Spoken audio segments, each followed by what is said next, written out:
Salam Indonesia. Anda menyaksikan berita terkini bersama saya Santi Maharani. Ketika pertama merebak, sejumlah negara di Asia Timur dipuji sebagai contoh negara-negara yang berhasil melakukan upaya pencegahan dengan cepat. Namun setahun pandemi COVID-19, negara tersebut malah tertinggal dalam mengkampanyekan vaksin. Salah satu negara awal yang terdampak virus corona.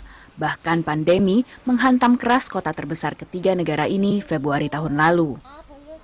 Namun Korea Selatan berhasil mengendalikannya dalam hitungan minggu dengan strategi melacak, merawat, dan menyusur. Tapi cukup mencengangkan, Korea Selatan ternyata masuk negara yang paling akhir memulai proses vaksinasi. Korea Selatan bersama beberapa negara kaya Asia Timur diprediksi baru akan menerima vaksin secara luas pada pertengahan 2022. Harapan untuk vaksin produksi dalam negeri pun cukup tinggi, namun kemampuan Korea Selatan dipertanyakan. You can guarantee testing. You can guarantee public health. I mean, of course, it's not easy, but these are things you just get done.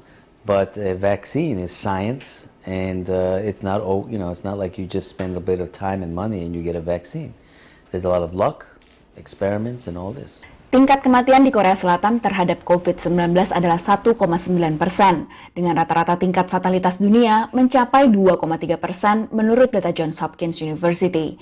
Pada tahun 2015 lalu, Korea Selatan yang terdampak pandemi MERS membuat pemerintah melakukan 48 perombakan kesiapan dan respons darurat terhadap kesehatan publik.